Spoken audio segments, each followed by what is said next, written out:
ये कहानी है युद्ध की। यह कहानी है बलिदान की। यह कहानी है उन शूरवीरों की जिन्होंने अपने लहू से भारत माँ को सींचा है।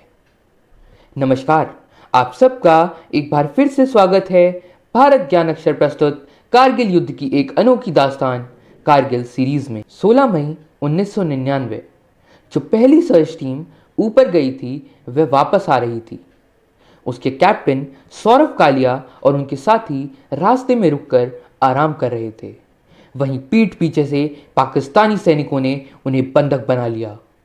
पहले तो उन्होंने उनकी आंखें निकाली, बाद में उनकी गर्दन काटी और उसके बाद उनके शरीर के टुकड़े करके एक बोरी में भरकर नीचे फेंक दिए। यह किसी भी युद्ध के नियमों के सख्त खिलाफ था।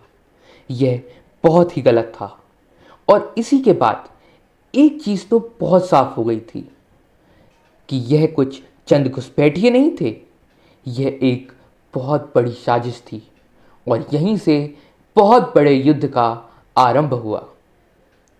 मस्को और बटालिक सेक्टर के बीच में यह खबर मिली कि कारगिल से उत्तर की तरफ 70 से 80 किलोमीटर की रेंज में जितनी भी भारतीय सेना की पोस्ट थीं, उन सब पर कब्जा कर लिया गया है।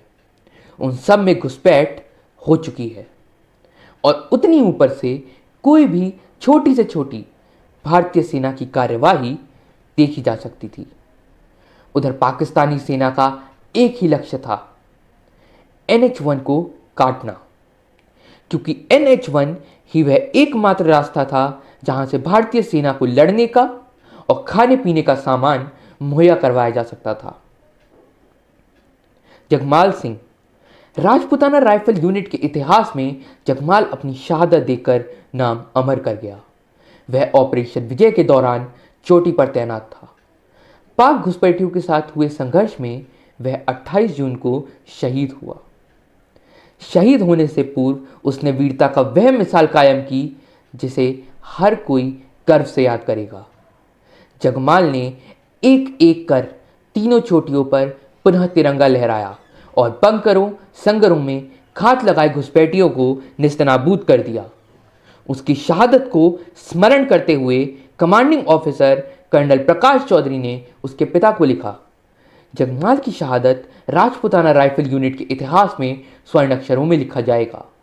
हमारी रेजिमेंट को ऐसे वीर सैनिकों की शहादत पर नाज है। 24 वर्षीय जगमाल घुसपैठियों से संघर्ष करते हुए उस राह के राही हुए जो सैन्य जीवन अपनाने वाले हर जाबाज का एक सपना होता है। जगमाल ने मोर्चे पर शहीद की सूचना जब उनके पैतृक गांव रावबड़ी पहुंची तो पूरा गांव शोक में डूब गया। गांव के हर बच्चे की जबान पे जगमाल का नाम छा गया। उसके नाम से हर गांववासी का सर गर्व से ऊंचा हो गया। फौजी पिता ने डूबते दिल को संभालते हुए कहा, जो कुर्बानी देश की रक्षा के लिए शहादत देकर मेरे पुत्र ने दी है, वह अवसर मुझे नहीं मिला। वह मुझसे बड़ा होकर आगे निकल गया। धन्यवाद।